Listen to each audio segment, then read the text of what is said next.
Formal na naging isang hiwalay na lalawigan ang Davao del Sur noong July 1, 1967. Narito ang ilang mahalagang detalye sa pagkakabuo nito. Ang lalawigan ay itinatag sa ilalim ng Republic Act No.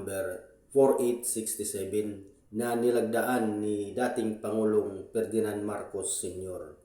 noong May 8, 1967.